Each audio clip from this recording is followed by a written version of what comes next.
Good evening, everyone. Good evening, everyone. Thank you for joining us Everyone. from the UE Mona. We're happy to be here. We're happy to have another or final series in our Pelican Talks, where we want to meet with prospects, undergraduate prospects, to hear the questions they have about UE Mona, about the entire enrollment process, whether it be applications, whether it be scholarships and bursaries, whether it be applying to live in hall, and any other question you may have as you prepare to join us and become a UE Mona Pelican. Thank you so much for being here. My name is Odain Murray. I'm from the Marketing, Recruitment, and Communications Office. With me on the live, we have Dr. Marsha Morgan Allen, who is a Senior Assistant Registrar, and she's representing our administration section or administration department, specifically admissions. So for those of us who have questions about your applications or want to know about a major or minor, we're going to give you the opportunity to speak with her. Also, we have joining us, we have the Acting Assistant Registrar for Undergraduate Recruitment, Mrs. Primrose Brown, and she's on the chat live as well. So you can ask your questions, right? You can ask your questions in the chat and she'll be there. And for sure, if there are any questions that we miss, she'll come on and speak to you as well. And we also have from our International Students Office, Ms. Hermine Tyrell, who will be here to assist you with anything administrative, specifically looking at our international programs and the opportunities we have for you to study abroad and for our study exchange program as well. So thank you so much for joining us. Good evening. I want for you firstly to share this YouTube link with your classmates. If your parents are near you, I ask that you call them closer, or you bring them closer to your phone or your laptop, so they may join in on whatever questions they have, they may ask, right? So you can go ahead, you can start asking your questions in the chat because we're going to get right to them. This is the last week, and so we want to definitely cover as many questions as possible. Before we get into the questions though, I want to speak to you about a campaign that we have right now. We have the I Choose You campaign that was launched in March. And what this campaign does is that we want you to have a feel, we want you to hear from current Pelicans about why they chose UE, about some of the wonderful opportunities that are here. So if you go on our Instagram page, you're going to see a host of videos from students about why they chose the UE. And you can get to see our regional students or guild president who will also be the guild president for the next academic year, right? And you can just hear from them. But mostly we want to give at least 17 students a share of $500,000. So for those of you who are saying, I don't know how I'm going to pay that commitment fee yet, or I'd want a contribution towards my tuition, the I Choose You campaign is happening right now. So what you want to know about the campaign is that the deadline is April 20, right? There are 5 things that you'll need to know for the campaign. 1, you must apply to UE. You must apply to UE as a first-time new undergraduate student. So 1, you're applying. 2, after applying, you're going to get communications from us. We want you to screenshot that communication, whether it be an offer letter or whether it be something telling you thank you for submitting your application. And we want you to screenshot that and email it to iChooseUE@gmail.com. iChooseUE@gmail.com. So you're going to screenshot whether it be your offer letter or it is the letter sent to you saying we've received your application. We then want you to upload a 2-minute video, no more than 2 minutes, telling us why you're choosing the UE Mona as your preferred choice, as the number 1 tertiary institution in the English-speaking Caribbean, right? So I want you to send your video. And of course, we want you to use certain hashtags. I choose UE so we can find you. I choose UE, UE Mona, Proud Pelican. And definitely we want you to follow the UE Mona Instagram page as well as the UE Mona Guild Instagram page. The wonderful thing about YouTube is if you missed anything I said just now, I'm going to repeat it at the end, but you can always come back to this video as it will be posted and you can hear about the I Choose UE campaign. So for those of you who want some money towards your tuition or towards that commitment fee, this is a wonderful opportunity for you, right? So we're going to dive into the questions right now. And I see the first one here when would I expect a decision on my application? Now, I know I'm going to turn over to Dr. Morgan Allen, who will speak to some of the application queries that you may have. So we're going to the first one. And Dr. Morgan Allen, you can take it away. Okay, thank you, Adine. Good evening, welcome everyone. The question was, when can I expect to hear something on my application? All right, so it all depends on when you applied. If you had followed all the instructions and your application is complete and ready for processing. So if you haven't heard anything, a couple of things why you may not have heard something from us. Is it that you have some of the requirements outstanding in terms of academic requirements? Are you sitting CAPE? Is it that the program you apply to require CAPE? Does it need both units of CAPE? Did you scan and upload your documents? Were they certified? Do we have at least your birth certificate? Little things like these would hinder you from hearing something. Also, for some programs, if they're quota-based, then the departments would wait until application period is over, or right now, well, we had said until the end of March, and so we have extended it a little bit. But what we're doing now, if the program that you apply to is quota-based, we would be gathering all the applications, ranking them to see, who are the most competitive ones in terms of the requirements. And some programs would be conducting additional requirements, such as interviews. You have to do your hours. If it's nursing, you'd be subjected to an interview. It's dentistry interviews, MBBS, right? If it is that you're supposed to submit your financial questionnaire, we may be waiting on that. Physical therapy, you need to do your hours. The radiography and others, those may require you to submit to an interview. So it all depends on the program requirements. If you check your handbook, you can also look at the entry requirements and match them against your credentials. But I would be able to speak to you personally about your application. You'd have to send us an email, but those are the general things that would prevent you from hearing something now. All right. So Dr. Morgan Allen, specifically, say we have some students they're leaving fifth form, so they wouldn't have yet sat any CSEC exams. When is it more than likely? Because they're probably going to science and technology or any one of those faculties that will accept them. When would they hear? Well, actually, we have been sending offers since we opened it last year, November. As you know, like I said, if everything is complete. If you have CSEC subjects, and it depends on the program that you apply to. So CSEC subjects would qualify you as a part-time student to some programs. Except for science and technology, if you have CSEC and you have the required lab subjects, chemistry, biology, physics, then you'd be offered to a 4-year full-time degree program, right? If you only have CSEC subjects, depending on the grades, and you'd apply to the MSBM programs, then that would be subjected to what grades you received. Okay, well, I wanted it for persons who they're in grade 11 right now, they haven't sat or gotten any subjects yet. Okay, so if you have nothing at all, not even CSEC, unfortunately, we would not be able to process your application, to complete it until we have received those grades. You must have something, right? You must have your at least some sort of basic CSEC subjects, minimum.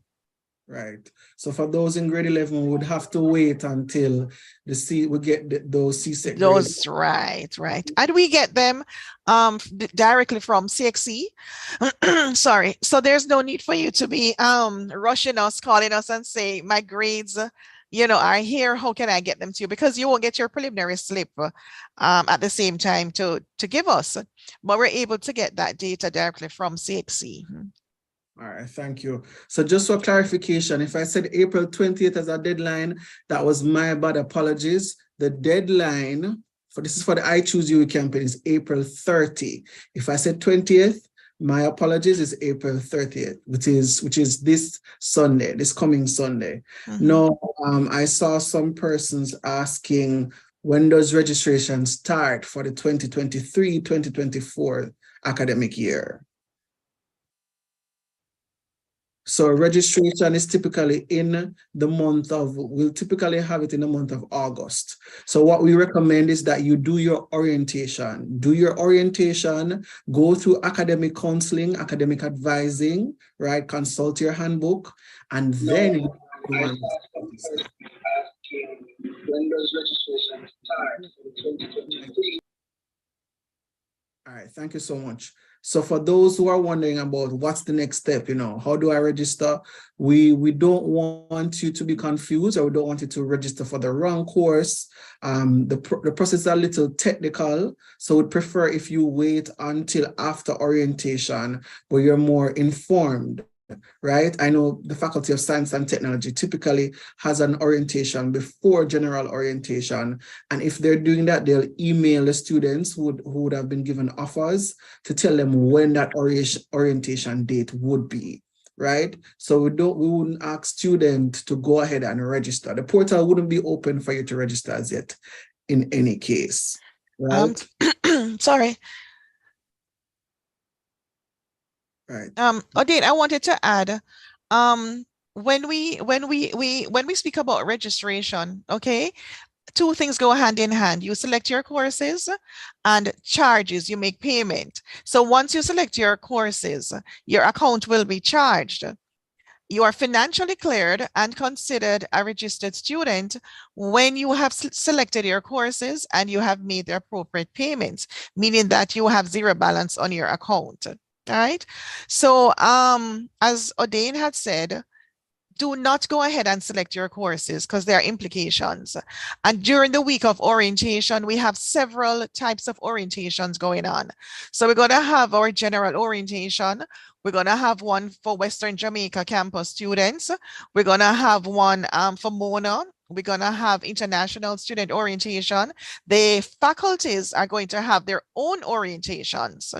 And you'll also have your academic advising, right? So after you have gotten all of that information, then you can go ahead and select your courses. Right. I saw someone again asking about certification from a JP. You can go ahead with that, Dr. Morgan. No, no, no. We do not accept documents certified by the JPs. And there's a reason why we do not, right? Because there are some persons, because you're familiar with the JP certifies these documents without seeing the originals, okay? So, and the thing is that we're not able to verify who this JP is. Anybody could get a stamp and sign. There are hundreds of JPs here in Jamaica. However, what we are sure of are the names and signatures of persons who work with the university community. So you can visit the nearest UWI Open Campus site. You can visit here, Mona campus, the admission section. You can also visit one of our UWI campuses, whether it's Keyville, St. Augustine, Five Islands, right? You can visit any one of them, but definitely not a justice of the peace. For those who are living overseas and you're not near any one of the UWI sites or campuses, then you can use a notary public. All right. But here in Jamaica, no JPs. All right, thank you.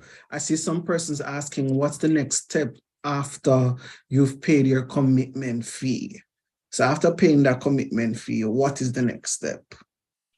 Okay. Well, what you should have been doing, right, upon receiving your offer, and you would have gone into your application portal, accepted your offer, there's a link there that says forms and documents. And that is your portal. That is our way of communicating with you. And information will be updated as we go along, leading up to orientation and registration in August. So as soon as we get information from the various departments, various faculties, your tuition fees, registration information, your dates for orientation, which is already there. Everything will be there. Welcome messages, important information that you need to get you started. So continue to check that application portal and you will get information. You should also be reading a document that was prepared by the admission section, Guide for Incoming Students. And in that guide, it lists all the different steps, step 1, step 2, leading all the way up. All right. So once you have paid your commitment fee, remember that your commitment fee, it goes towards your overall miscellaneous and tuition fees, right? So just a down payment in trying to secure your place. And once you accept the offer, you'll also be given a UE email address, right? So we go along and we are working behind the scenes. So you're gonna get your UE email address once you accept the offer, and then you now become eligible to register. However, as we say, please do not log into SAS and select your courses. Do not follow what your friends who are here before, or anybody else tell you that these are the courses. Yes, you can go ahead, look in the handbook, read up on your program. In the meantime, you will see the sequence of courses. You will see the courses that make up the program, right? But do not go ahead and select your courses. All right, thank you so much. I'm going to give Dr. Morgan a breather. I know Ms. Tyrrell is here with us, and I know a lot of you on the call are considering or would have considered studying abroad, and I'm speaking to whether it is you're even Caribbean national or you're thinking about North America. And I know the UWI-MONA has programs and has things in store for you that you'd definitely be interested in. So, Ms. Tyrrell, if it is, what are some of the programs or opportunities available to us for somebody who wants to do study abroad or study exchange? Hi, good evening, everyone. Thank you, Odin. And I want to tell persons a little bit about the student exchange program. Now, the University of the West Indies offers our students the opportunity to get the best of both worlds. Through the exchange program, we have agreements with universities in Canada, in Europe, in the Caribbean, with all over the world. So you have the opportunity of choosing one of our partner universities. We have partners in 16 different countries. But just to give you an example, in Canada, we have an agreement with the University of Toronto, York University, Western University, University of Winnipeg, University of Alberta, Rock, Concordia, just to name a few. So we encourage students to go and do your research. In Japan, we have Tokyo University. In China, we have the University of Jinan.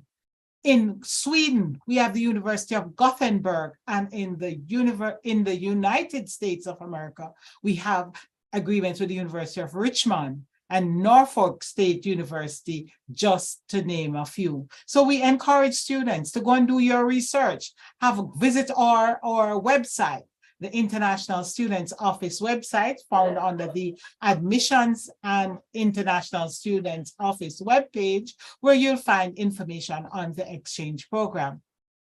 Now, of course, the logical question will be, how can I become eligible to participate in this program? You're hearing this information ahead of commencing your program. So the exchange program is offered to both undergraduate and graduate students.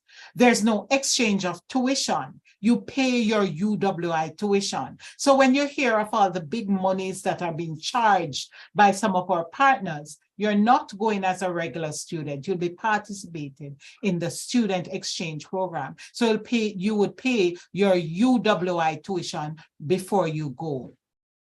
You must have completed at least 1 year of program. So when you begin to do your research from now, so when you start your program, you will be able to make an informed decision.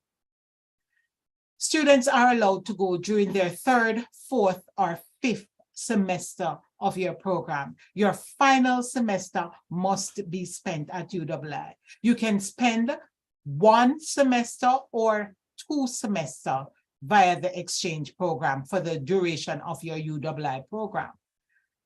Qualifications, how do you qualify? You must maintain a minimum of a 3.0 GPA And this GPA, the 3.0 GPA, you must have attained that at the time of application.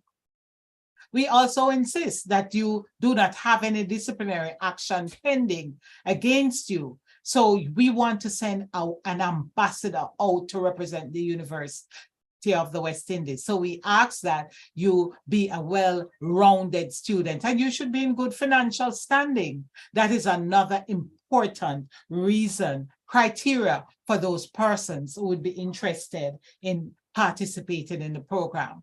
You can choose to go to another campus of the University of the West Indies as well. So you can start your program at Mona and you go to one of our sister campuses to spend 1 or 2 semesters, and you come back to Mona to complete your degree. There are also a number of scholarship opportunities that are available for students who choose to participate in the exchange program. The Government of Canada offers the Emerging Leaders in the Americas Scholarship. And for this scholarship, once you apply to the exchange program, it's the host university, the Canadian university, that will submit an application on your behalf. We also have Erasmus scholarships that are available. So once we have a partnership that would have been started by one of our European universities, some of them would have applied for the Erasmus scholarship, and you would be eligible to apply, dependent, of course, on your program. Well, that's just a little bit about the student exchange program in a nutshell. So if we have any further questions, persons can always feel free to ask. Thank you so much, Mr. L. Thank you so much. I know you hear that other than accessing the wonderful programs we have here and studying here in Jamaica, because I know a lot of you, I see some persons from St. Vincent and the Grenadines who are on the live. Yes, there are opportunities that you can have by just being a UWI-MONA student to also participate in our study abroad and study exchange program. So thank you so much, Mr. L. And she'll be here to field any more questions, and you can ask in the chat. And we'll get to them. Now, Dr. Morgan Allen, I see some questions coming in that seems to be queries from regional students. So 2 in particular, someone is asking about how do they submit documents such as their medical certificate, being that it is asked for, they ask for in-person submission, and also someone is asking about interviews. So say whether it be nursing or physical therapy or any one of those programs that require interviews, how do we facilitate our regional students in this regard? Okay, so for everybody, not just those who are overseas, your medical form that you need to complete, well, your physician ought to complete it. That and your immunization card, those are private information. And so you will take them with you when you come on campus, anytime you come on campus. So if you're on campus now, you can take it to us. If you're coming in August for orientation or for classes, you can take them to the admission section, and they should be in a sealed envelope, right? It's private and confidential. Put it in a sealed envelope, have your name and your ID number on it. Those are not housed here. They're actually for the health center, in case many persons may not know that we have a health center here. And so as a student, part of your miscellaneous fees, they cover insurance, health insurance. So you do get that coverage, right? And so we do have a health center on campus where you can access services. We have a pharmacy at the health center. We have counseling services. We have psychologists there. We have medical doctors. We have nurses. So that your medical form, the information on it, and your vaccination, that will be sent directly to the health center. No, I think the other question was asking about, what was it again, Odine? So that was documents. Interviews. The interviews, right? So because of COVID, we have now stepped up to the times. And so those interviews are conducted either by telephone or by Zoom or by Skype. So do not worry, because we have been doing several interviews. We have been doing some dentistry interviews and whatever is convenient for the student, Skype, Zoom, whatever method. All right, so do not worry. All right, thank you so much. I'm going to go to some questions here. So someone is asking me, what are some of the admission requirements for the Faculty of Sport? So for the Faculty of Sport, let me see who asked that. Jasmine T. So all you need is a minimum of 5 subjects, C6 subjects if you're thinking if you're Jamaican or Caribbean, and mathematics and English language are compulsory. And if you want to get into the full-time program, full-time matriculation, then you must have at least 2 W units of CAPE, any 2 W units of CAPE subjects as well, right? So that is for our Faculty of Sport. And we have 2 undergraduate teaching programs. We have sports kinetics and we have sports coaching. So for any of those programs, you need a minimum of 5 subjects. English language and mathematics are compulsory at the CSEC level. And then you can get in to the full-time program with any 2 W units of CAPE. So thank you for asking about that. I think Dr. Morgan Allen will speak a little about MBBS coming up shortly, but I'll go to how do you have any early bird scholarships for people who would have applied in about February or March? As it relates to scholarships, so we open May 1 in terms of going on the UWI-MONA website for scholarships. And of course, the UWI-MONA has over 100 scholarships for students. So if you go type into any Google search engine and you type in UWI-MONA Office of Student Financing, I'll repeat that, UWI-MONA Office of Student Financing, the information will be on the website about applying for scholarship. Now, scholarships are open from May 1, I believe, until June 30, but you can double check the end date on the website. And so the onus is now on you. You can go from now to browse through the scholarships, see the ones that you are perhaps eligible for right now. And of course, if you're perhaps someone in lower 6 on the call and next year you plan to apply, you can still browse and see the scholarships that you can align yourself with for the next academic year. So my advice to those asking about scholarships at this time is that we open our scholarship applications in May, and I'm asking you to go on the website for the Office of Student Financing, where you get more accurate information about the list of scholarships that we have, and they have them per faculty. Or if you want to see the general list, you can do that as well, and then you can see what you're eligible for and apply, right? Will you be able to access our exam results before the actual day of the results? All right, so which is why Dr. Morgan Allen would speak to persons about ensuring that when you're applying, you put the subjects that you're currently sitting as pending, right? So if you're in lower 6, if you're in upper 6, if you're in grade 11, for us to ask for your CXC results, in applying, you must have submitted that you're going to sit these amount of subjects, the particular subjects for this sitting of CSEC or CAPE, and then yes, we'll be able to access your grades perhaps before you. Dr. Morgan Allen want to step in here and shed any more light on this. She can do so. Well, yes, Odin. As I said before, we do get the results directly from CXC. And so, but for us to get those grades, it means that your application form, right? When you completed the application form, you should have indicated those sitting subjects so that we can get them. If those sitting subjects were not on the application form, then we will not get those results. CXC is only going to give us those results. If you can't recall if you did, and you haven't heard from us, just check to see, what was on your application form, you can always reach out to us. And I'm going to put our email address, the admissions office email address, in the chat. So if there's anything that you're wondering, if you left off your application, please feel free to reach out to us. Okay. I see a question. Thank you for that, Dr. Morgan Allen. I have a question. In History and International Relations BA, can you ignore the language course and focus on history courses solely to gain credits? So no, you can't. So there are some courses that will be foundation courses, and every university student, no matter the faculty or program, will have to sit and pass these foundation courses, of course, to be eligible to get there, to graduate and get that degree.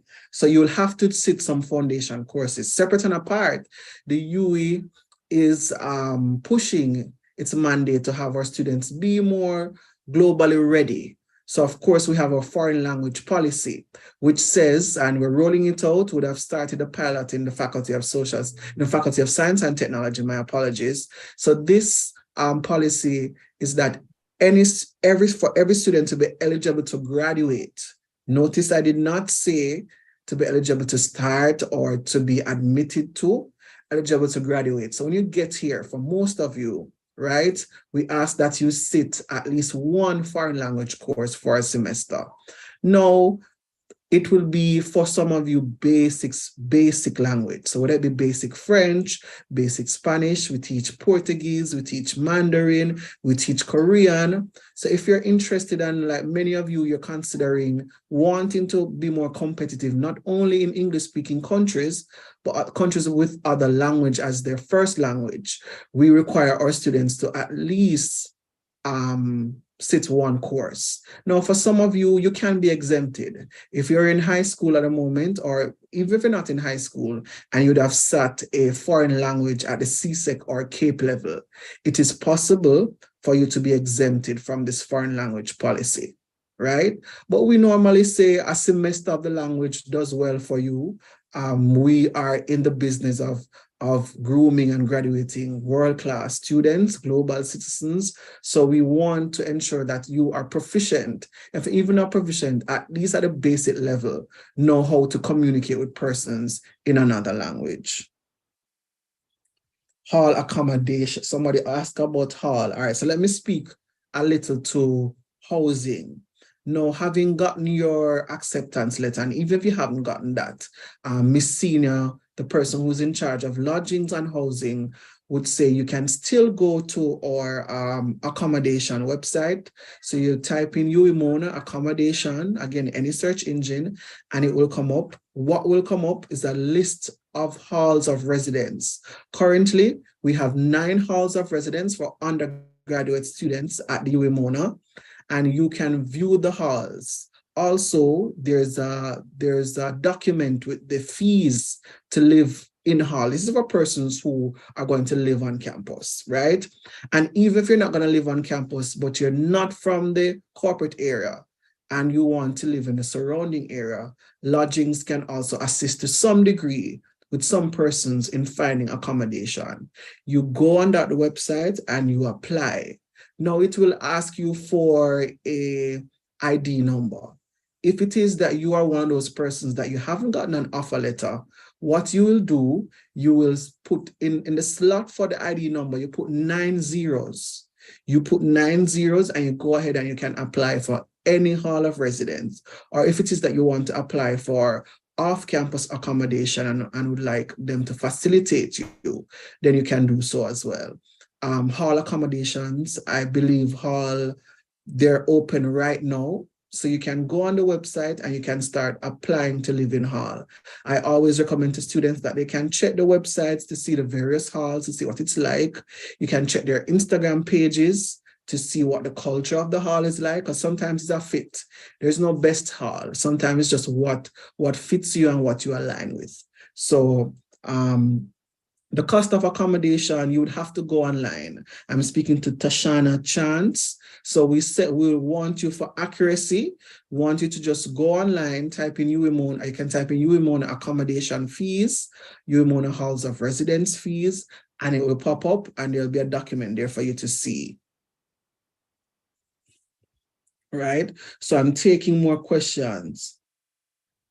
I'm going to answer this. Anna, after sending in the application, how long does it take? Now, Dr. Morgan Allen would have covered this already, but in case you're just joining us, it all depends on your program. It also depends on what you would have submitted. So some persons would have submitted the application, but for some reason their documents are perhaps not certified, or they have forgotten a document. That can impede the application process, as well as some programs take a longer time based on the department or faculty to process your application. So we ask that you be patient with us, and as soon as there's an offer, you can check your email and also check your portal, because sometimes I know students are looking just for their email to hear from UA, but that same portal through which you applied, also check the portal to see if you see any offers being given to you.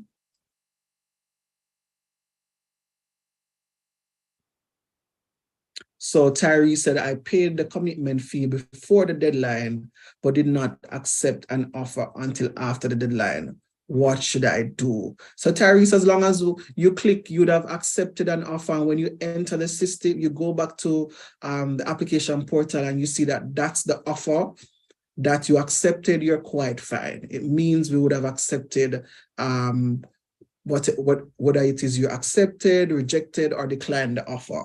So if you have paid your commitment fee and when you go online, you see one program that you accepted for, that means you're good to go, you're in the clear. What you'll do is wait for further information as it regard to orientation and academic advising.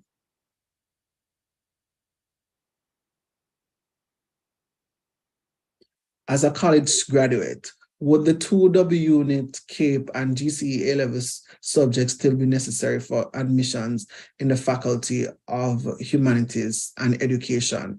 When you say college graduate, Jasmine T, are you saying you already have a degree? Or is it that you have an associate's degree? So if you could answer that, if you're still here, Jasmine T, we can assist. What's the earliest? Typically, Mikhail Williams or Mikkel, typically orientation is say the 3rd week or 4th week in August, typically. But we don't want you to run with that as the definite date. It will be on our social media website, all our pages, and you will see it on our main UWI-MONA website as well. So be sure to just stay in contact with us.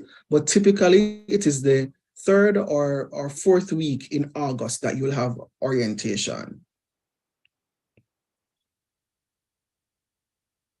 So this is Tiana. Dr. Morgan Allen would have put this, I'm responding to somebody, read the email, should have placed the email in the chat for persons who have concerns to definitely to reach out to the admissions department or any other department.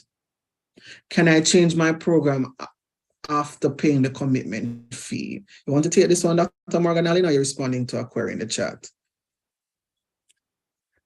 Yes, I had responded to that question. I was saying that, yes, you can change your program as long as you're eligible. Remember that when you apply, you would have applied to at least 4 programs, right? And so we can also add more programs if we see that you are eligible. And persons would have accepted a program and then change your mind because you could have received more than 1 offers. So you are allowed to change your mind for each offer that you get, right? And so the subsequent acceptance is going to nullify the previous one, but you are allowed to change. Right. Dr. Morgan Allen, for persons, I know I visited a school once and they were saying there was some discrepancy with their CAPE results. And so they had sent back to CAPE to get a new certificate. So what they only had was, say, a screenshot. What provisions are made? Because this is a student saying, if you have not received your official CAPE 1 certificate as yet, I know we don't accept screenshots, so I won't ask about that. But what do they do as they await the official certificate from CAPE? Okay, so it all depends on what is what the discrepancy is. If the grades, if it is that the person, when they apply to us on the application form, their name, full name, and date of birth, if that information was the same that was submitted to CXC, right, then we would get your results.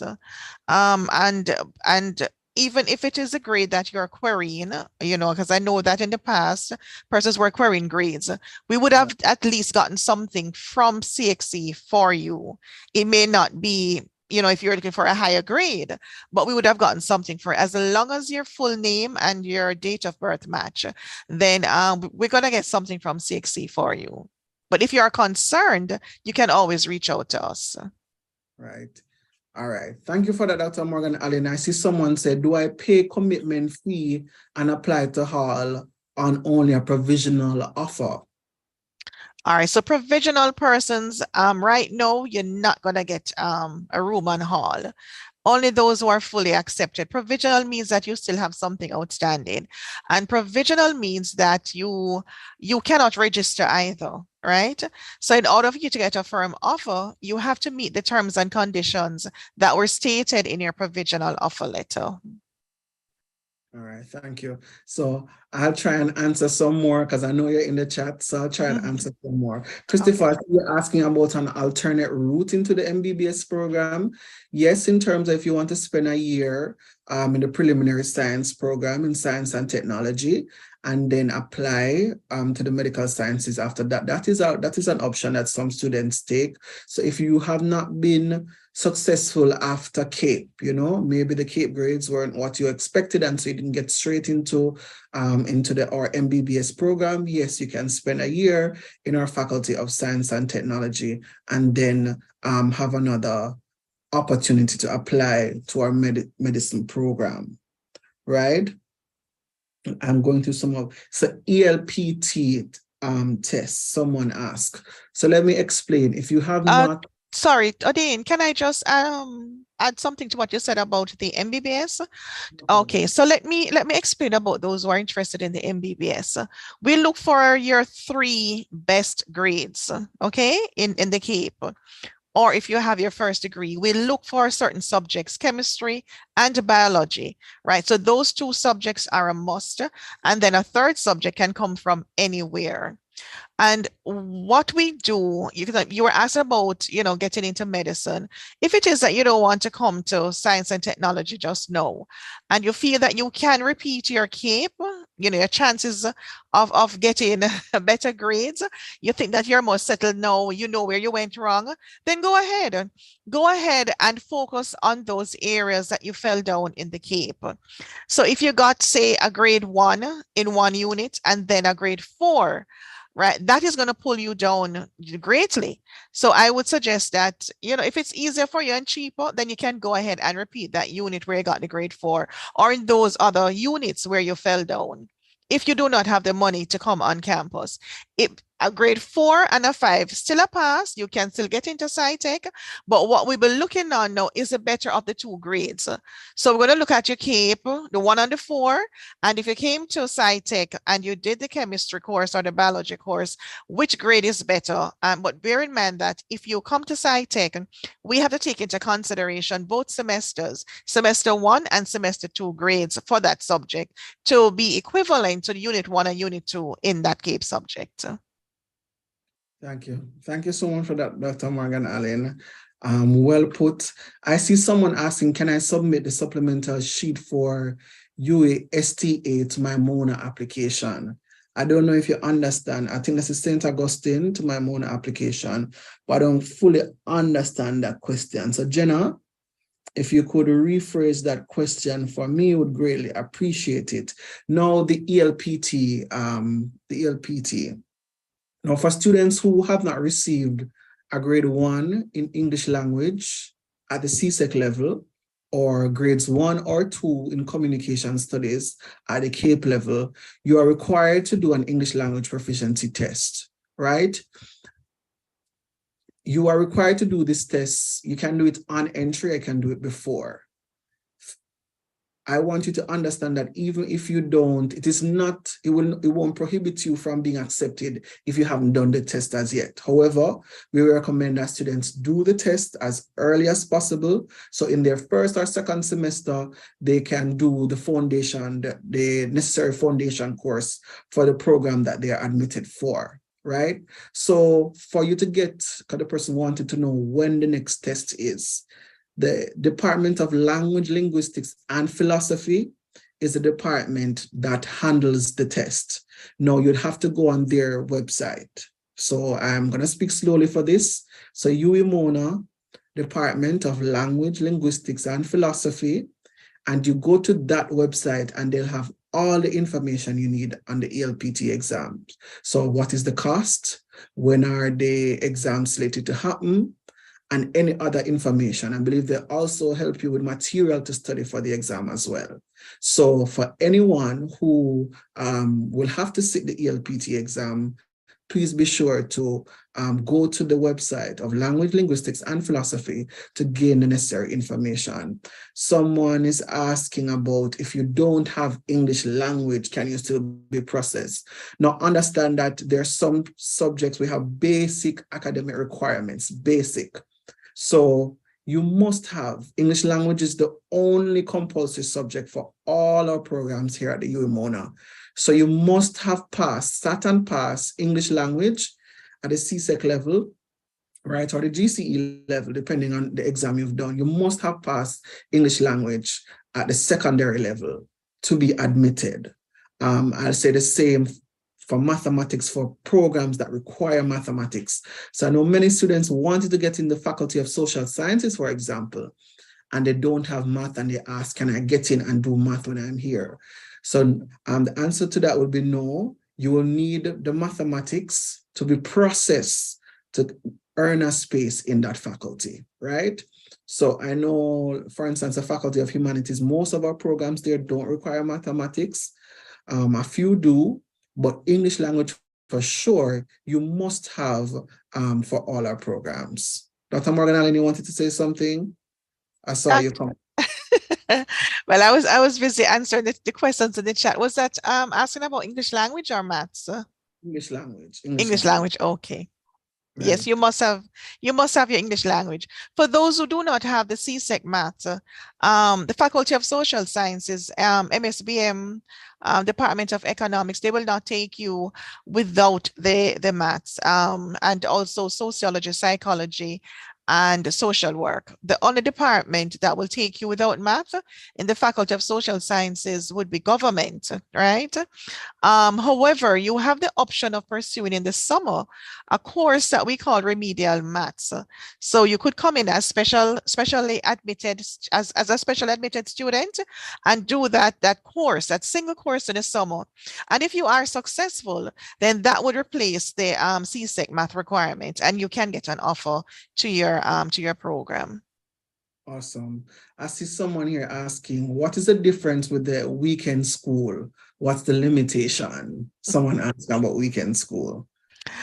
All right, so the limitation with the weekend school, as its name suggests, is on the weekend, but not Friday, Saturday, Sunday, just Saturday all day.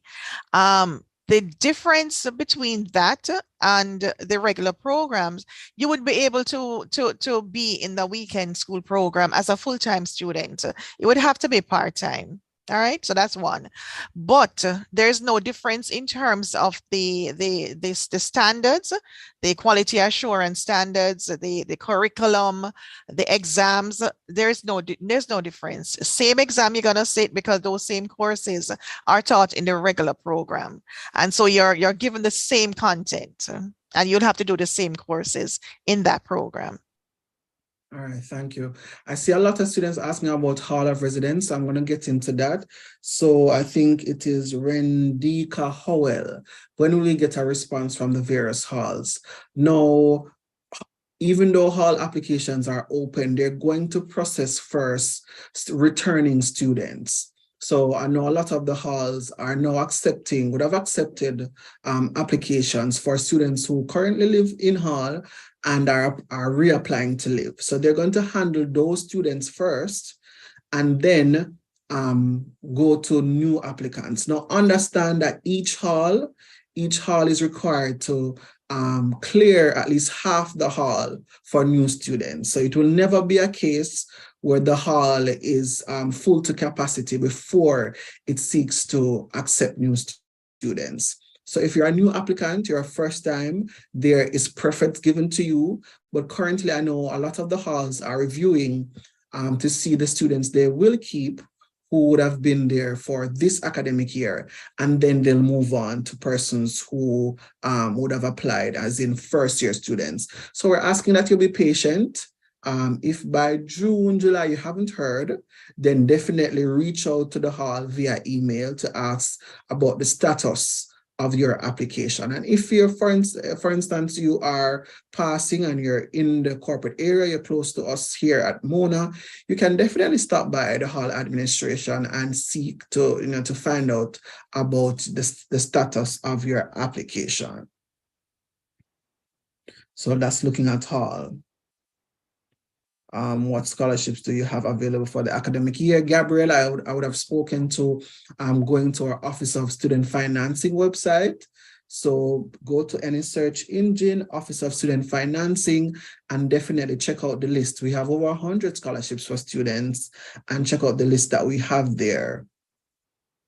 I would like to minor in law or psychology. No, Joel Lumsden, forgive me if I pronounce your last name incorrectly. So applying for minors and double majors. I know some of you wouldn't see that having that option as you're applying. No, that will only become available to you after your first semester. So don't worry, for those of you who want to consider doing minors and want to consider doing a double major, after your first semester. And also bear in mind that some programs, not all programs allow students to do a minor or a double major, right? So depending on the weight of the program or how hectic it is, you might not be allowed to sit on another major or minor. So for instance, social work, for example, medicine, law, those programs definitely will not allow you, even engineering, to do a minor, okay? So after your first semester, you can see if you're eligible for it, you apply, go on the same system, you'll get all the information. But don't be worried if you are looking to apply for a major or minor right now and you're not seeing that option. So we do have a minor in international relations. I see Toga has asked. Yes, we have a minor in international relations. I'm searching for more questions. And again, students, I ask that you visit the handbooks online. So for those of you who would have gotten acceptance letters already, I'll ask that you go to your faculty website and browse through the handbook. No, you will not.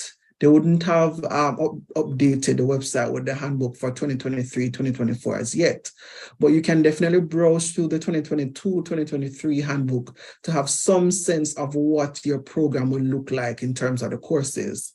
Now, do not be hard and fast on this. Do not take it as gospel, because again, when your handbook is ready and uploaded, that's what you will use to guide you as you go throughout your tenure here at the UA-Mona.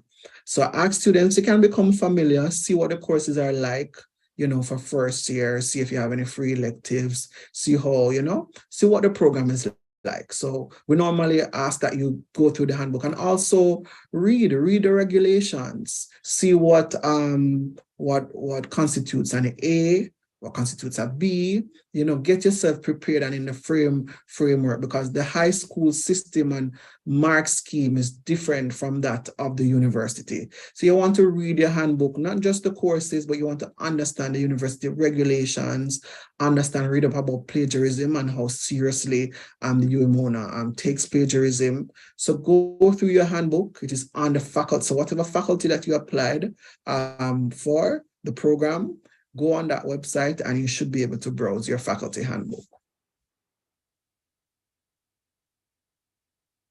All right, so Harvey Harper, if that is your name, you are correct. If you have accepted an offer from Science and Technology, it does not prevent your MBBS offer from being processed. You are very correct, right? And I know many students, because this is something year after year we go through, and Dr. Morgan Allen had mentioned it earlier. The last program you accept is what we will hold as your major, the area of study that you have chosen. So for some persons, you're going to get more than one offers, right?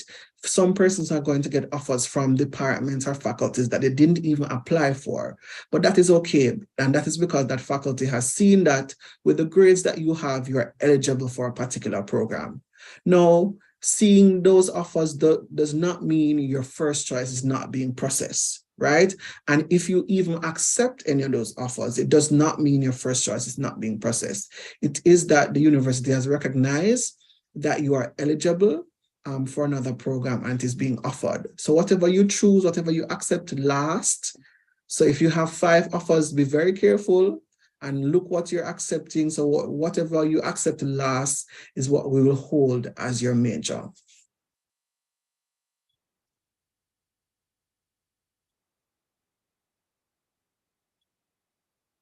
right? I'm going through the questions to see what else is here. 1 unit can still, physical therapy, 1 unit. You need both units, right, Dr. Morgan Allen, for physical therapy? Physical therapy, you need both units. Yes, you do. Okay. So Daniel Booth said, I checked the ELPT and the last date is April 21. So Daniel, I know throughout the year they have more than one. Mr. Murray. Yes, Mrs. Brown? Mr. Murray. Yes, you can go ahead. Mrs. Brown? Sorry, there's someone asking about registration. Said they're online trying to register and they're getting some error, ticket error.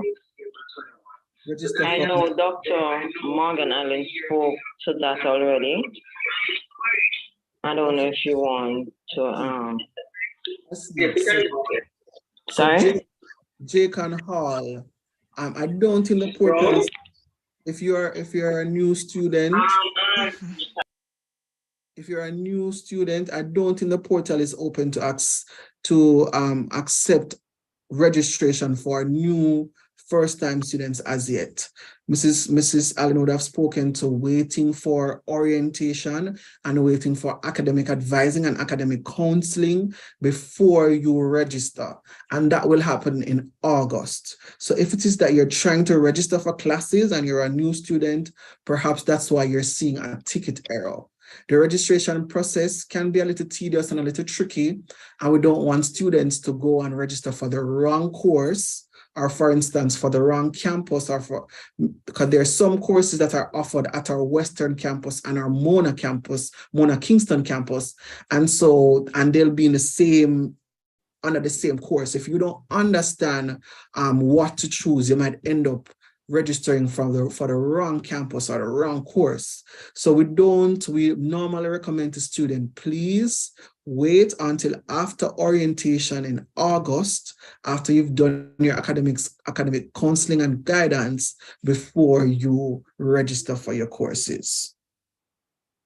And also, registration is open at certain times according to the semester. So you want to register for September, that period is not yet open. What may open now would be our summer courses, for our summer courses. So we go per semester.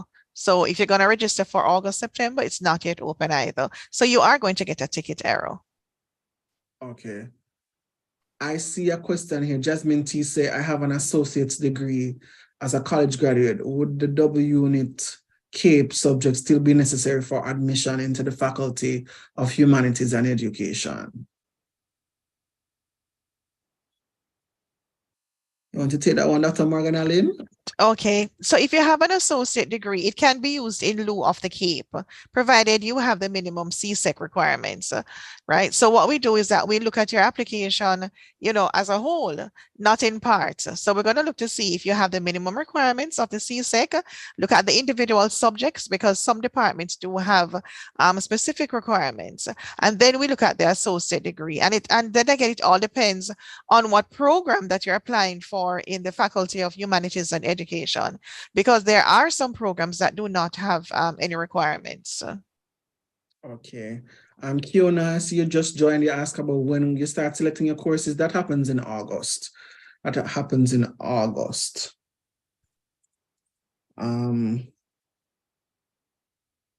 there any full scholarships for engineering? So again, Matthew, I asked that you check our Office of Student Financing website. I know the Flower Mill Scholarship, the Grace Flower Mill Scholarship, that a lot of engineering students try to access that scholarship as well. The Ministry of Education has a special scholarship for engineering students, so you can look into that, right?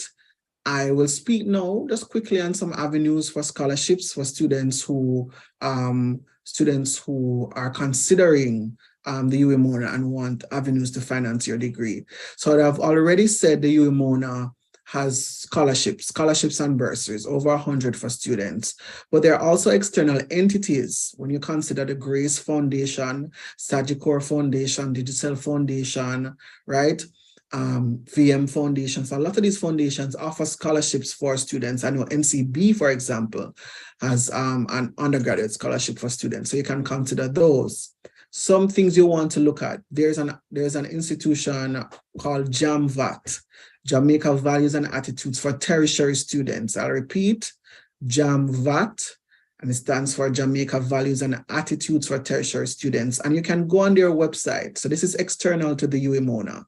So what they do, they offer you up to 30% towards your tuition, and in exchange, you give them 250 voluntary hours.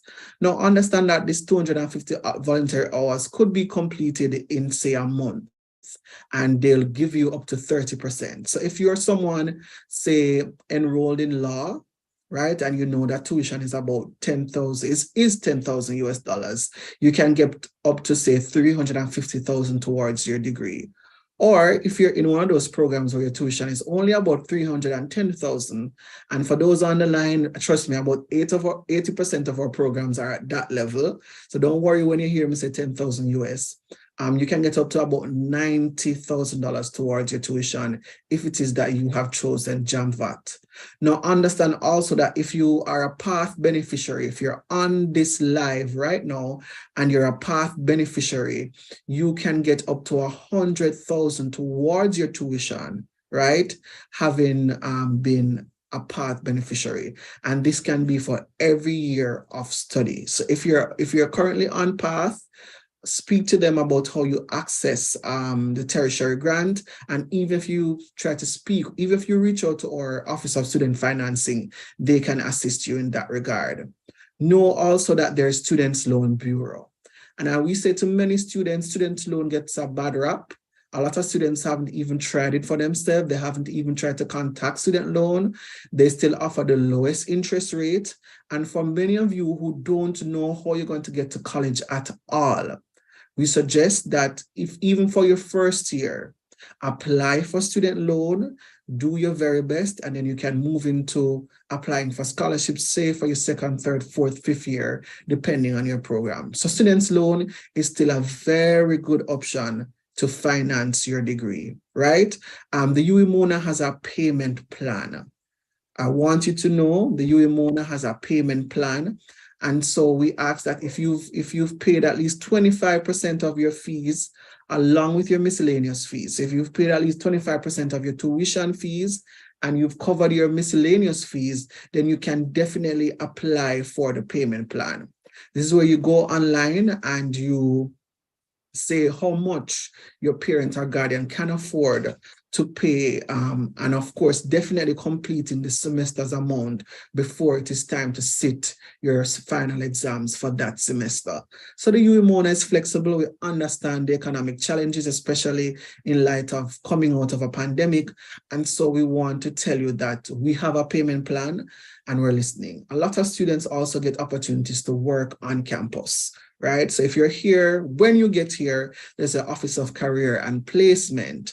And when you get here, you can definitely submit your resumes. And if there are vacancies in particular departments, you can work on the campus to make some money towards, if even your lunch money, your groceries, and things of that nature. So I'd have given you some options. Lastly, I know the ministry has special scholarships and bursary for students who are interested in education. So if it is that you are considering anything in science education, biology in education, chemistry in education, physics in education, mathematics in education, you can get a full scholarship to university, right? Through the ministry. So all you need, and they'll give you full tuition, full boarding, and they also give you spending money. So for those of you who are considering education, and even if you don't plan to become a teacher and you want to use it as a stepping stone to move to another career path, that's also afforded to you, right? So the person, does passing Caribbean Studies and Communication Studies exempt you from any courses? No, it doesn't. Right. No, it doesn't. But it prepares you for the courses you perhaps will have to do. I know Caribbean Studies will definitely have a foundation course called Caribbean Civilization. I know having completed Caribbean Studies that, you can have a good grasp or stand a better chance of covering that course. If you have a provisional offer, you will not be accepted in hall for hall accommodation. You would need to have a full offer from the university.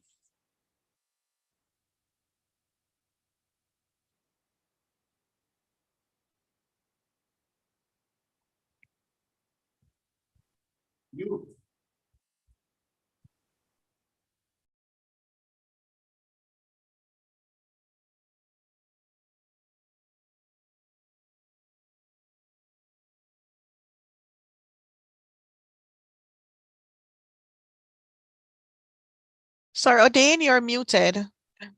Oh, sorry about that. Sorry about that. I was looking at some questions. Okay. What are applicants? I'm searching through to see if there are any questions that we wouldn't have answered already. Should we submit the hard copy documents at the office? Shanique, Shakira, I don't know if this is following up another question.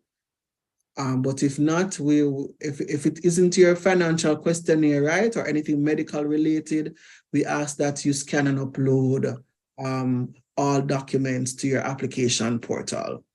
Unless they're having a challenge, they don't have access to a scanner, then yes, you can take them here. You can take the originals along with the copy. And what we'll do is that we will scan and upload them for you. Okay. The academic year would begin in August, right? So Jodine Ellis, who asked, the academic year would begin in August. Ramon, any scholarships for radiography? Again, I say we would have listed over 100 scholarships and bursaries, and we list them by faculty. So if you visit our Office of Student Financing, you can see if there are any specific scholarships for radiography, or it's a scholarship for medical students, or just a scholarship for any UE undergraduate student. So I'd say do not limit yourself to just radiography. A lot of scholarships are being given to students who are in any undergraduate program. So keep the field wide and then apply for some scholarships. Odin, can I just tell them the dates for orientation? I see persons asking. These dates are also in your guide for incoming students. As I said before, that guide for incoming students is one of the documents in your application portal. All right, so under forms and documents, you do have a guide for incoming students, and these dates are there. So on Sunday, July 23, we'll be having the parents and family orientation session. Sunday, July 23, we'll be having the parents and family orientation. On Tuesday, August 22, we'll be having new regional and international students orientation. On Wednesday, August 23, we'll be repeating the parents and family orientation. The next day, on August 24, that's when we have the big day, big general orientation for an all new undergraduate student. And it's 2 days, the Thursday, August 24 and Friday, August 25, 2 days for the general orientation. For those who are students at the Western Jamaica campus, your parents orientation, parents and family orientation session will be on August 27th. And the next day, Monday, August 28th, you will have your orientation session. All right. And for all new students, not sure if you're aware, the date is also in your guide for incoming students. It's a matriculation ceremony. Not sure if Odin wants to speak to that and the significance of the matriculation ceremony and welcome ceremony also for all new students at our university chapel. Right. So that's when we officially welcome you. Get the pageantry, you meet your principal, you meet your campus registrar, you meet the university registrar. So that's the official and date. You sign your name at the matric ceremony. Your name. We keep those records. Right. Right, so it's an official ceremony.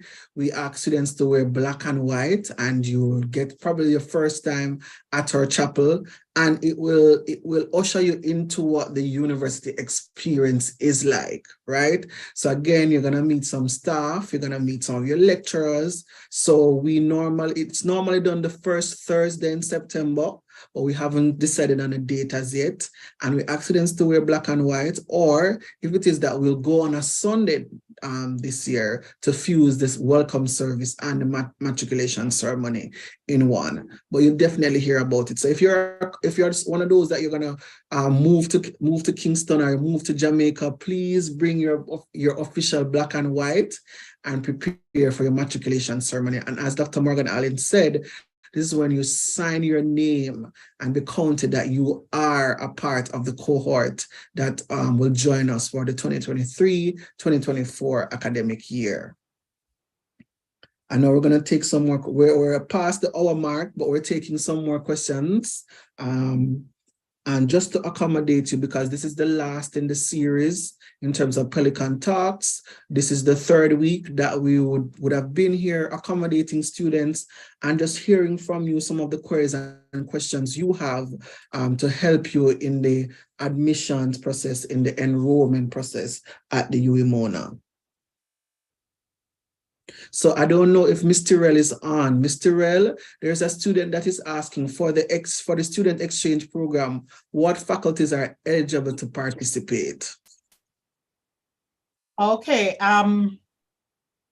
what I can say is that the student exchange program, once you're in the Faculty of Social Sciences, Humanities and Education, Science and Technology, Engineering, and the Faculty of Law, you'd be eligible to apply for the exchange program, provided that you would have met the stipulated requirements. Now, for students in the Faculty of Medical Sciences, based on the nature of your program, we do not have exchange programs for those areas. All right, so I hope that answers your question. Could you repeat the faculties again, just one more time for them?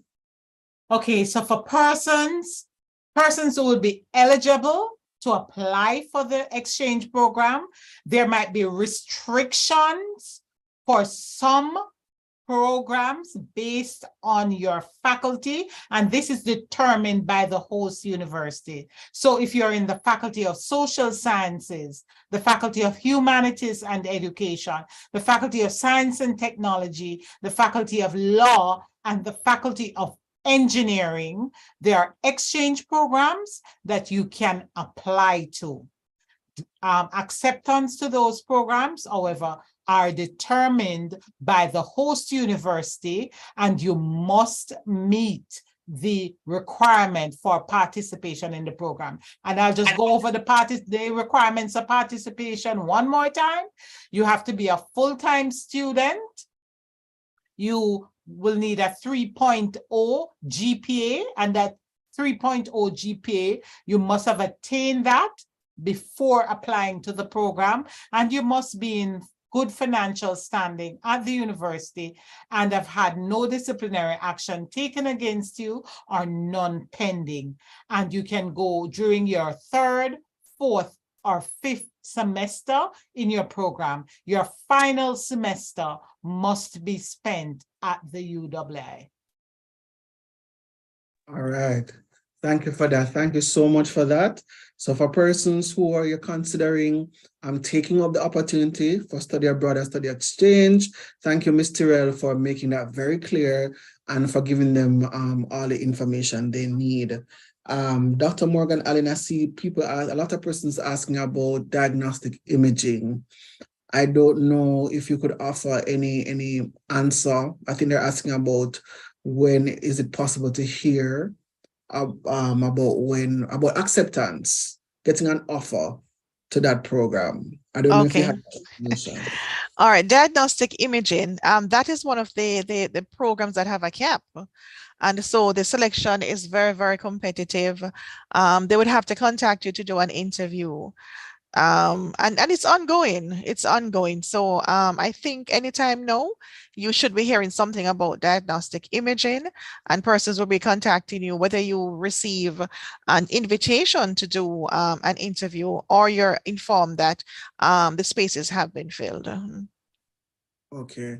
And Dr. Morgan Allen, if you could just please put the email address in again in the chat, because I believe because many persons are talking, some would have missed it. So she's going to, for those asking about the email address, she's going to place it again, and you can definitely reach out to anybody, send all your queries. I see some persons are asking questions that already would have been answered. And I see persons responding. I see some response happening in the chat. I see Felicia keep asking, good evening. This is about admissions. I was informed that a decision on my application would be made. Something about school, and I keep transcript. A decision would be made when we receive her transcript. All right. So what kind of school are you going? Is it high school? Are you here in Jamaica? Then we would not require a high school transcript, right? If it is that you're in a program at another institution, such as a college or a university, then if you're in an associate degree program, the transcript we need, it has to show that your degree has been awarded. And if it is an undergraduate degree, we need to see that award date also. She said UCC, so University of the Commonwealth Caribbean. Okay, so is it an associate degree that she's doing? What program is she in? So somebody who is already in another university-based program, there's no transfer going place between UWI and that institution, unless there's an articulation agreement there. So if you're not going to complete the program and you want to be assessed based on where you are now in the program, then you need to reach out to us and let us know that. Don't wait on a transcript that says your degree has been awarded. And in that case, what we'd have to do now is to rock back on your CXC subjects to see if you meet the requirements outside of the program that you're pursuing at UCC. Right. She said she completed an associate in business administration, but she applied for tourism management here. Oh, but she completed the associate degree. Right. Right. So we would need a transcript stating that she has completed the program, and that would mean that the award date would be on that transcript. Thank you. And I think this is no shell. Yes, if you are resitting mathematics, we would need the results before admission. We need the results to process your application. Mm-hmm. It doesn't mean that if you have not heard anything, no, we are going to park you.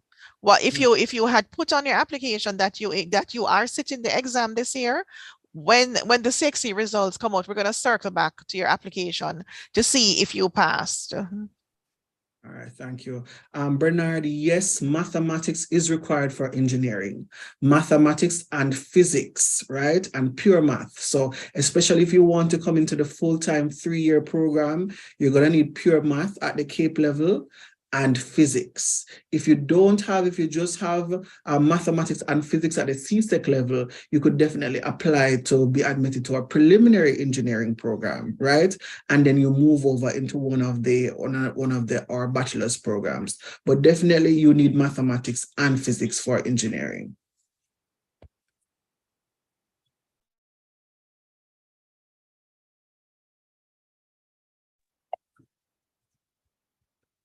All right, so I'm going to see in the chat if I see any more questions that we wouldn't have touched. And again, students, if you're just joining, we would have been here for over an hour. You can definitely replay the live, and you'll get to hear a lot of the questions you're asking. We would have spoken to them already. So you can just replay and hear the responses. If not, Dr. Morgan Allen would have submitted the the email address through which you could ask your questions. All right, somebody was asking, Odin, before we go, he was asking for the dates for the MBBS because he's going to get financial assistance from his government in Trinidad. So the MBBS program doesn't have a separate start and end date from our other programs. So it's just when the academic year begins and when the academic year is going to end. And our academic year begins the last Sunday in August. Okay, thank you. Destiny's Child, I see here somebody asking about switching from full-time study if my acceptance letter was for part-time. No, if it is that there's some things that could have resulted in that, maybe you just have CSEC subjects, or you just have CSEC and 1 unit of CAPE. That could have been the reason you were given a part-time offer as opposed to full-time. And that's, of course, if you've checked the application and seen where you've applied for full-time. So if it is, we need both units of CAPE. I don't know what program you would have applied for Destiny's Child, but we need both units of CAPE, right? For you to be admitted to a full-time program. So if it is that you have, or you're waiting on that final unit of CAPE, then of course, after receiving it, you could definitely switch to full-time. Or if it is that you just have 1 unit of CAPE, right? 1 unit of CAPE, that is fine. You can be admitted to part-time, and then after completing a certain amount of courses or credits, you can then apply to move over to being a full-time student. Odin, remember the last session we spoke about persons applying for the MBBS program, but mistakenly select their level as graduate, and so they're going to see DM. So I'm seeing somebody asking something about MD, which is the I'm transferring from biochem to MD. If it's undergrad, it's going to be MBBS, and the person is saying, will I need to pay the full tuition for science and technology? Not sure what that question is asking. If you're transferring, you'd have to pay for the new program that you're going into, which is the MBBS, if you're accepted. If you remain in science and technology, then you'd have to pay science and technology tuition and fees. Okay. And they keep asking for the email address. It's admissions at uiimona.edu.jm. I've been typing it over and over. So it's admissions, S is at the end, admissions at uiimona.edu.jm. If you received an offer and you have any queries regarding the offer, then it's uiimona, UE_offers at uiimona.edu.jm. UE_offers at uiimona.edu.jm. Right.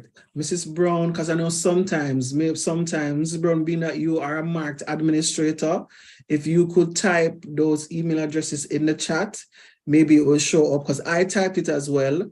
I don't know if it's being shown. We know sometimes the chat will give challenges. I know Mrs. Foster Lafayette is also in the chat, so if she wants to type the email addresses, she could do so as well. Somebody said they paid their commitment fee without accepting the offer, and the offer has already expired. What should I do? So I had put in the chat that when we send you an offer, it has an expiration date. You must accept it by that date. However, it doesn't mean that if the date has passed, we can't assist you. And what we do is that we ask you just reach out to us and we will refresh the offer, and then you can accept. But offers, we normally give you 30 days in which to accept, but we will refresh it for you. Right. We're coming down to the end. I see someone asking, good evening, should medicine students do the social work program form? You shouldn't. No. No, we shouldn't.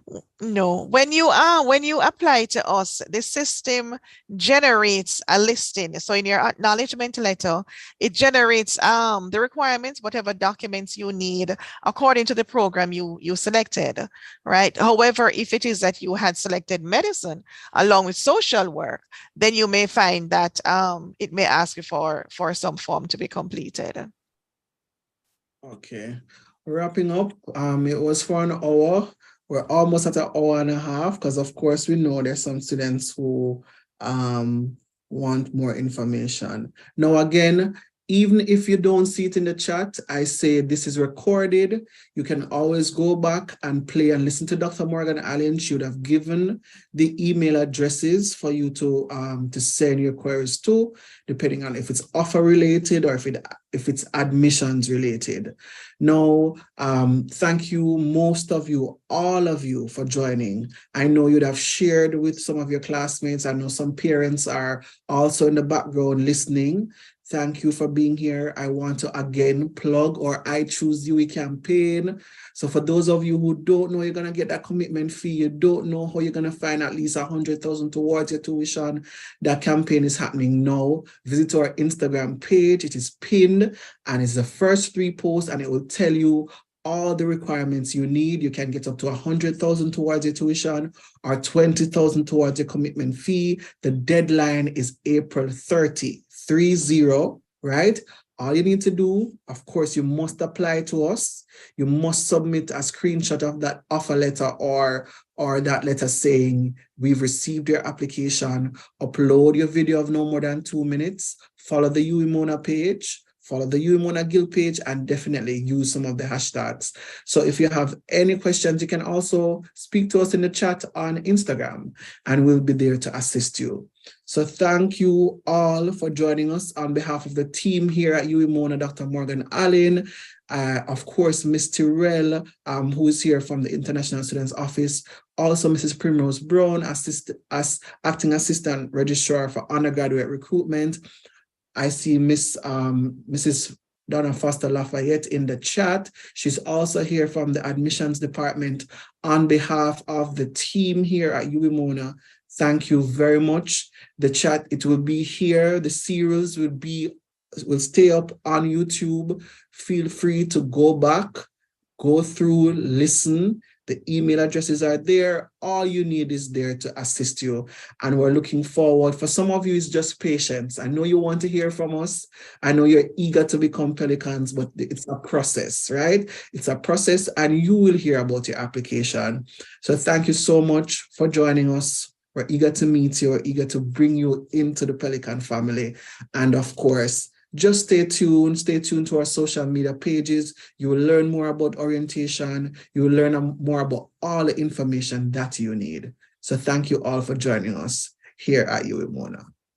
And all the very best for those who are sitting exams, CXC exams, and your final college level courses exams. All the very best. Remember to reach out to us here in admissions. We're here to help you. We're going to walk you through any difficulty that you have, any challenge. It's not that great. We'll be here with you one way or another. Thank you. Thank you so much. So see you all in August and September. Or before. Or before. If you want to come and visit us, just pop in. All right? All right. Take care. All right.